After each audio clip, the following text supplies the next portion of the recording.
demand examination in the near future as described in the NEP 2020. So the above clause has been incorporated in the NCF in view of the recommendations of the NEP 20. And further, as per the media report dated 24th August, the ministry is understood to have recommended the conduct of board examinations twice a year. Therefore, the members of the group may like to deliberate on the following points.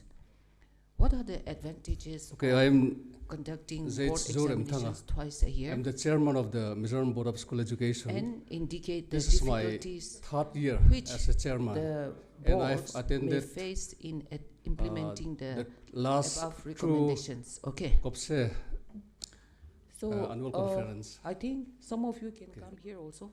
Here. Instead of sitting tight, no? You can turn around your chair. Oh. So I've just gone directly to the topic, but I think for us also it will be good if we have a very short self-introduction. I'm Asano Sekose, Chairperson, Nagaland Board of School Education. Professor Abu Tahir Kamruddin, West Bengal Board of Mothers Education, President. Mr. Rajesh from Manipur Board of Secondary Education, Manipur. I myself, Joy Kumar Singh, Chairman Board of Secondary Education, Manipur. Devanand Reddy, Director Government Examinations, Andhra Pradesh. Good afternoon, my Chairperson. Myself, Binod Prasad Simalti, Additional Secretary, Uttarakhand Board of School Education. Brought and given to us as a new. Hello everybody, myself Vidya Datta Naik, Secretary Goa Board of Secondary and Higher Secondary Education. Over here. Namaste madam. Myself BM Solanki, Joint Secretary, Gujarat Madhyamik Shikshan Board. It's okay. As though. Yes, I am also Board of this policy Manipur. Hello, I am S. Mangijao Singh, Secretary, Board of Secondary Education, Manipur. I am Mahastram Sarma, Chairperson, National Examination Board, Nepal. I am Anand.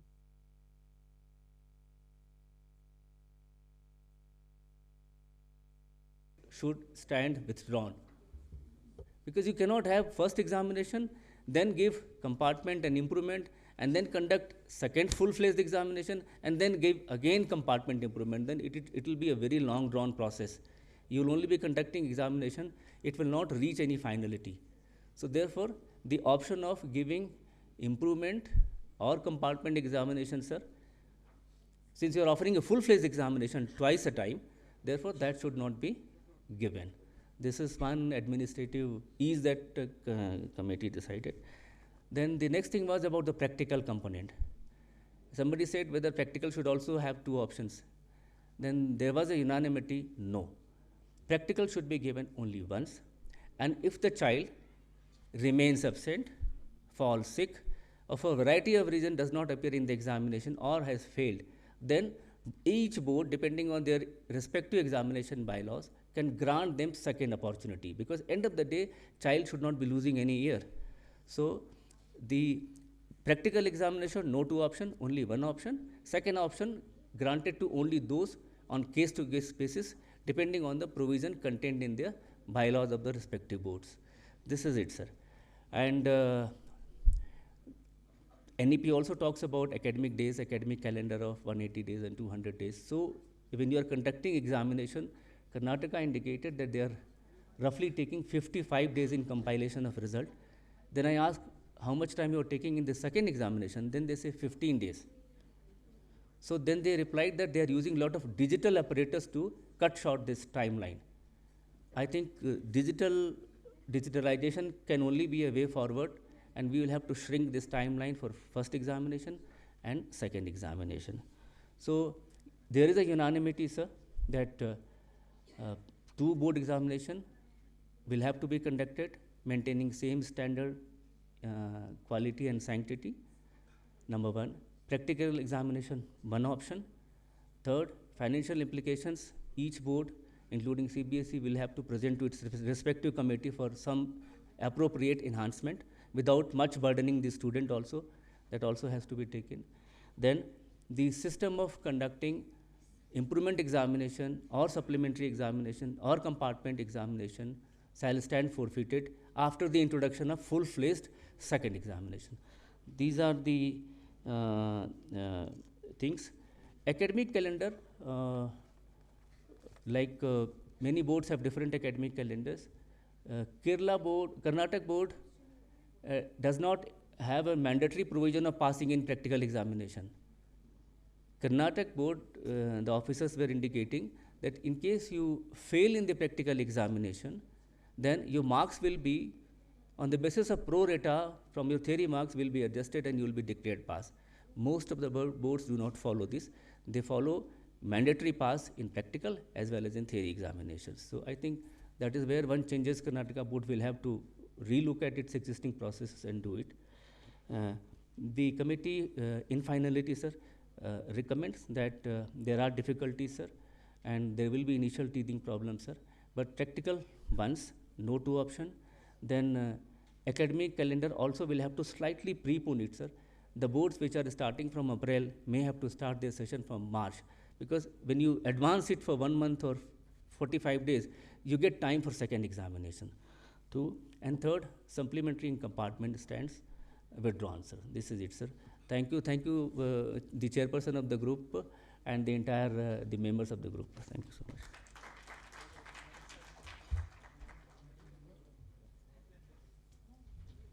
Thank you, Manoj, for your good presentation.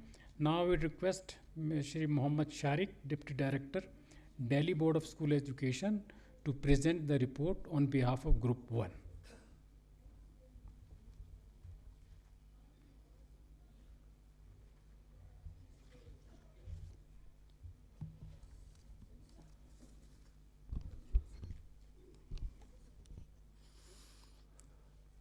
Good afternoon.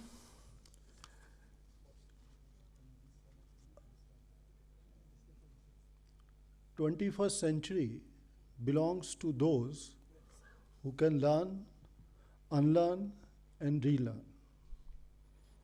With the new National Education Policy 2020, it is mandatory for all of us to see the NEP with the new, fresh perspective, to understand the goals and objectives as envisaged by NEP 2020.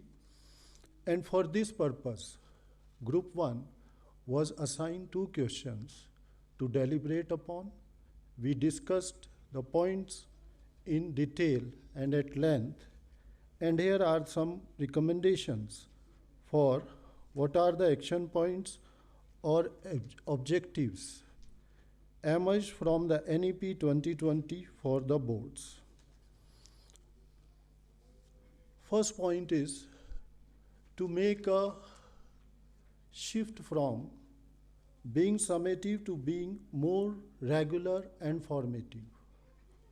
Exam reform has been a permanent issue in Indian education system.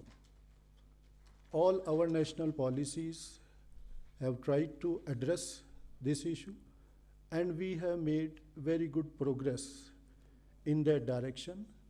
Under the given policy, we need to further make the assessment to be more regular and more formative. Another point is to shift from testing rote memorization to testing of competencies, higher order skills such as analysis, critical thinking, etc. It is pertinent to mention that in this age, when every information and knowledge is available on the fingertip, then what is the use for testing the rote memorization by the child? Google and AI-based applications have provided lot of information from across the globe just at the fingertip of a person. Next point we deliberated upon is to redesign the progress card for school-based assessment. NEP 2020 calls for societal change in terms of perspective the society is having from the schools. What do the parents aspire for that the child should be learning at school? This needs to be discussed and deliberated at length with the parents and with all stakeholders of education system so that we may set right the priorities in the right context of NEP 2020. Fourth point is AI-based software to be developed and used by students to help track their progress through school years. That will be like a portfolio and a cumulative portfolio to showcase the progress of the student during the school years, starting right from the primary level and going up to senior secondary level. Fifth point is examination system be reformed to eliminate the need for undertaking coaching classes. Coaching classes have become a menace for Indian education system. We need to think about the reform, whether in terms of rationalization of the syllabus and in terms of testing the higher order competencies rather than rote memorization, which is provided or facilitated by coaching institutes through the shortcuts. We need to also work that why a student should be given a particular set of combination of subjects, as NEP 2020 calls for flexibility in selection of subject from the group of subjects. That is to be taken care of, and all the state boards have come up with the child-centric approach towards defining the subject groups, so that while defining the subject group, it is also to be kept in mind that corresponding change is also required at the higher level for professional and higher education, and also for the competitive examinations like NEET and JEE and other exams conducted by NTA. Last recommendation is to make the board examination easier. That is again through the rationalization of the syllabus or conducting the exam twice a year and following the semester system, and within semester system following the competency based and internal assessment as well. So that is going to make the high stake board exam a bit easier for the students, and the students won't be under that much stress. Coming to the second question, that is, what are the academic and examination reform the boards need to initiate to achieve the action points and objectives as set by NEP 2020. Now, whatever suggestions we made, in deference to all those suggestions, we recommend that the quality of question paper needs to be improved, which should focus on testing competencies rather than rote memorization, as it links to our first recommendation in response to the first question. Second, we must set up a question paper format that aligns with the need of the different entrance examination patterns like JEE, NEET, NCUET, etc. What happens in the descriptive format at the board levels? We assess the students through the descriptive answers of 50 words, 80 words, or 100 words, 150 words. But after passing the class 12th exam with a high percentage of 95 or 98%, when they land up for the competitive examination, they are not able to secure good place because they do not have the practice of going for MCQs, which are testing the higher order thinking skills. For this, a certain percentage of MCQs should be included in the question paper, and it can be phase-wise as suggested by SAFAL also, like 10%, 20%, 30%. Gradually, the number can be increased, and as one of the boards suggested, to form the question bank online, and from that question bank, randomly, the question paper can be set up as suggested by Himachal Pradesh board. Efforts are to be made to offer subjects like mathematics at 2 levels, standard and basic, at 2 levels, so that the students who want to pursue that in terms of professional qualification ahead, they can go accordingly, and it is not difficult for the students who just want to pass the exam and go for some other combination. Weightage to school-based assessment could be enhanced, say, to 25 to 30%. That is also very important point, that we can increase and improve the weightage to school-based assessment, and that is more formative in nature, and that is assessment for learning, and that helps the students and teachers as well, that how the teaching learning approaches are shaping up at a school level and what reform they can undertake.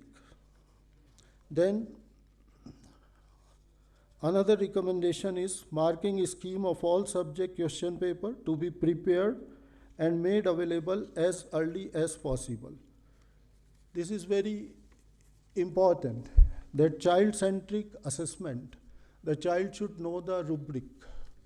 For any kind of assessment, it should be made available to the child and parent, that what is the rubric, what is the methodology to assess the child in particular test.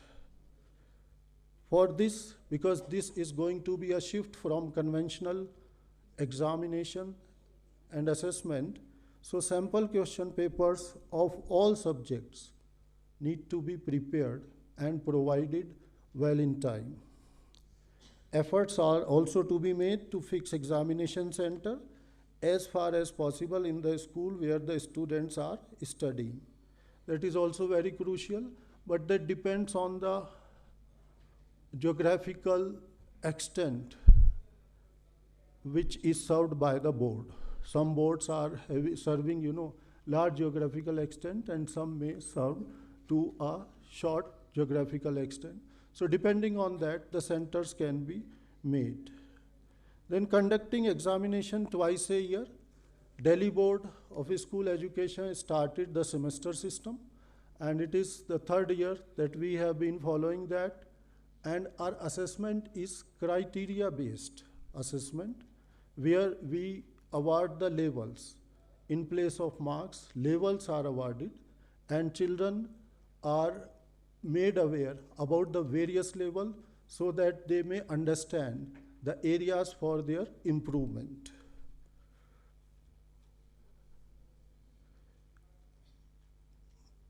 Efforts should also be made to allow students to offer wide range of subjects like history with physics. But such combinations require corresponding change at the higher level, at the university level, and also at the competition conducted by NTA and other national bodies.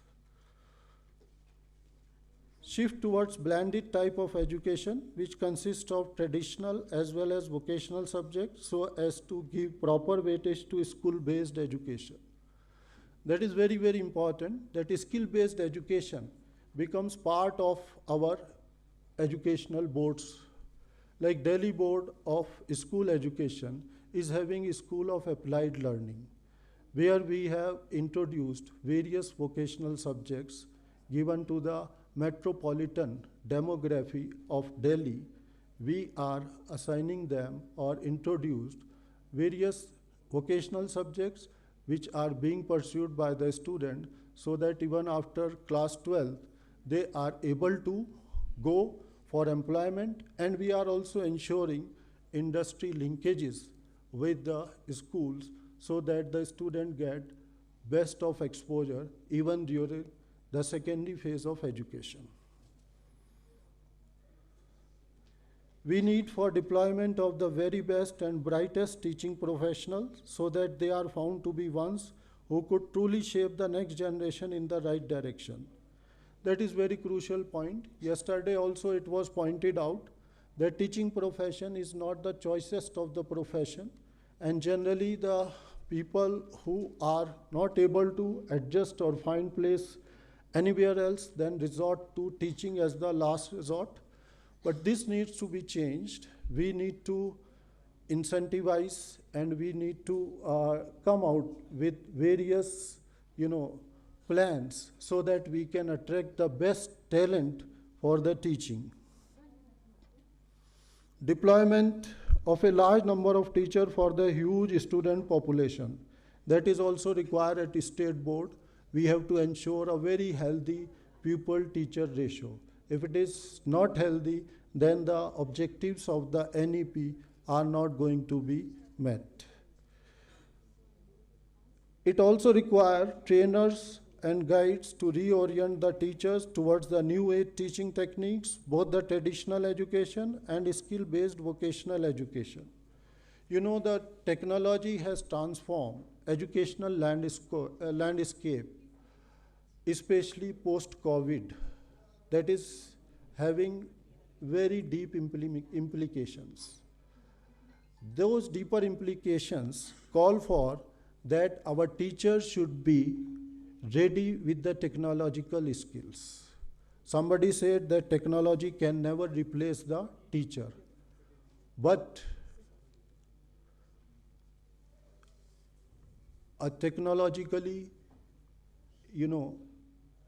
trained teacher or a teacher with technological skills can easily replace the teacher without technical skill. So tech savviness is very, very important going forward, because the way we have, I give one example, there used to be calligraphy in olden days, and calligraphy was very famous as an art. But with the passage of time, we have the computer now, and in computer the different fonts are there, styles are there, so calligraphy is no more taken as an art. People have stopped using or developing calligraphy as a hobby or as an art. So being, futuristic, we may see that in future there may not be any need of even writing, because text to speech will come, online exam will come, and there will be more need of typing and texting to speech to text. So these are the changes which are going to happen in the future, and in order to be future ready, we must have the teachers who are having this flavor for tech savviness. Then we also recommend that efforts need to be made to provide digital connectivity for the learners, particularly in rural and remote areas, in order to promote digital transformation. That is very, very crucial, because digital divide should not hamper the progress of our educational efforts, and that shouldn't happen at the cost of the objectives set forth by NEP 2020. So these are the recommendations made by the Group 1, and I thank Chairman Sir for giving me this opportunity on behalf of the Group 1. Thank you.